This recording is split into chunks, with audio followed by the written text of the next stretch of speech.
Hello and welcome to Foxy Rocks Reviews. Today we're going to discuss the film The Danish Girl. I have a really great passion for films, but I haven't really kind of covered much film. Done a little bit of the media side, but not a lot of film stuff. So I thought, as the Danish film has been recently out in the cinema, kind of did see that kind of last week, I thought, after doing our mini-series, come back to doing a film review. And as a film, I really did enjoy the film. But I think it has to come with a kind of couple of caveats, because I have watched quite a few kind of people's reviews, and it is going to be a sickly sweet kind of film in terms of kind of what it's like, in terms of what it represents. And the way it's certainly depicted is very visually very well depicted. Certainly likes the way it's been framed and the way it's been shot. Personally, I think it's been acted very well, but we'll go on to that kind of who starred in the roles and kind of that significance, I think, in a little bit. But in terms of how the film was made, and I think what the director wanted to do, I think he achieved that.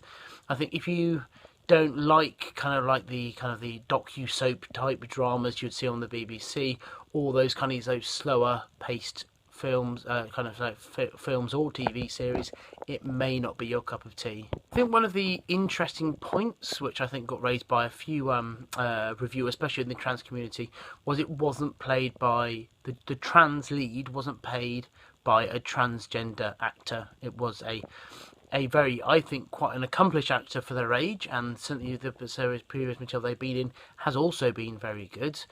But I think what I think is really interesting here is that kind of not really a backlash so much, but people have noticed it hasn't been a trans actor or actress. And I know there definitely is trans actors and actresses out there that do certain roles, but it's not the first time. I mean, Boys Don't Cry didn't have one. Transparent doesn't have one. Hit and Miss, and it's the same. Is they might have male or female leads depending on the roles, which might be more suitable to what they're depicting. But in the main, it is an issue. I've kind of mentioned this before, and I think I would like to kind of touch it in again.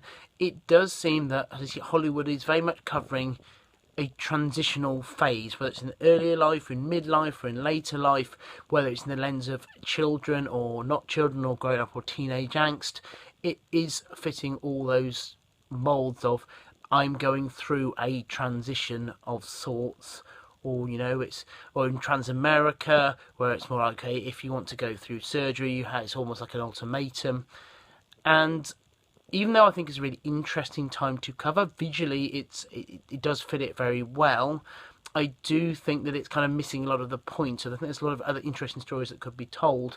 But especially when you're having actors and actresses, if you're going to have someone who has fully transitioned playing a role pre-transition, I would say that would present some certain challenges. So I could see the argument for having cisgendered actors or actors in their original roles, to begin with, in these TV series and movies. So one of the things I found really interesting about this film was that it actually depicted quite heavily the partner, and quite a lot of the time in these types of films you see the individual and their challenges in transition, but not someone else, and what their perspective is, how they would feel about the same situation.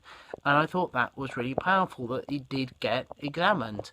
And it's a lot of the time reviewing when you saw people say, oh no, the trans character was quite selfish, and I thought that was quite interesting, because I mean, there is an aspect of wanting to be that, to fulfill or actualize how you feel inside, and that internal turmoil.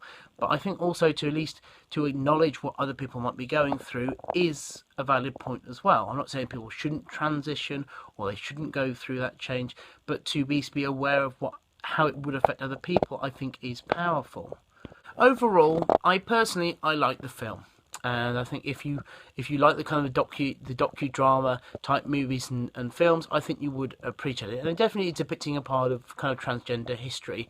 But I didn't think it created a lot of other topics I would like to touch on in the future. But I know I've already kind of spoken quite a lot of time on this video already. So as always, please subscribe and give me some more information on any other kind of topics or anything else you want me to cover in the future.